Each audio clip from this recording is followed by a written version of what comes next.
नमस्कार। मचान के कविता की वापसी खंड में फिर से आपका स्वागत है। आज आपके लिए लेकर आया हूं कवि केदारनाथ सिंह की प्रसिद्ध कविता बनारस। बनारस यानी हमारे देश की सभ्यता और संस्कृति का प्रतीक, एक महान शहर। इस शहर से ये पूरा देश जुड़ता है। इस शहर काशी के नाम से जाना गया, वाराणसी के नाम से जाना गया और अब हम उसे बनारस पुकारते। तो आइए बनारस की ये छवि जो कवि केदार ने उकेरी है उसे देखते हैं। बनारस। इस शहर में बसंत अचानक आता है।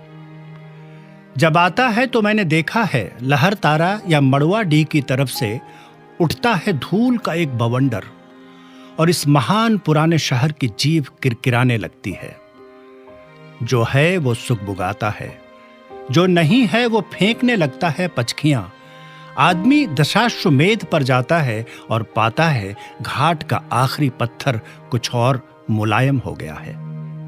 सीढ़ियों पर बैठे बंदरों की आंखों में एक अजीब सी नमी है और एक अजीब सी चमक से भर उठा है भिखारियों के कटोरों का खालीपन। तुमने कभी देखा है खाली कटोरों में बसंत का उतरना? ये शहर इसी तरह खुलता है, इसी तरह भरता और खाली होता है ये शहर। इसी तरह रोज रोज एक अनंत शव ले जाते हैं कंधे अंधेरी गली से चमकती हुई गंगा की तरफ।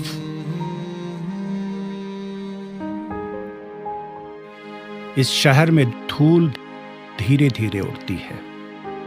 धीरे धीरे चलते हैं लोग, धीरे धीरे बजते हैं घंटे, शाम धीरे धीरे होती है।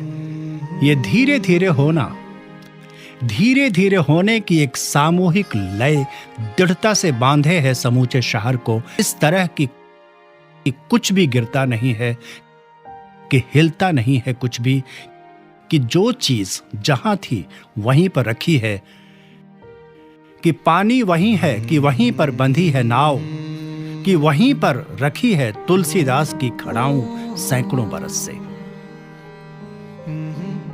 कभी सही सांझ बिना किसी सूचना के घुस जाओ इस शहर में। कभी आरती के आलोक में इसे अचानक देखो। अद्भुत है इसकी बनावट। ये आधा जल में है, आधा मंत्र में, आधा फूल में है, आधा शव में, आधा नींद में है, आधा शंख में। अगर ध्यान से देखो तो ये आधा है और आधा नहीं है। जो है वो खड़ा है बिना किसी स्तंभ के, जो नहीं है उसे थामे हैं राख और रोशनी के ऊंचे ऊंचे स्तंभ, आग के स्तंभ और पानी के स्तंभ, धुएं के, खुशबू के, आदमी के उठे हुए हाथों के स्तंभ। किसी अलक्षित सूर्य को देता हुआ अर्घ्य शताब्दियों से इसी तरह गंगा के जल में अपनी एक टांग पर खड़ा है यह शहर, अपनी दूसरी टांग से बिल्कुल बेखबर। तो ये थी आज की कविता बनारस। मचान के अगले अंक में फिर मिलेंगे एक नई कविता के साथ। नमस्कार।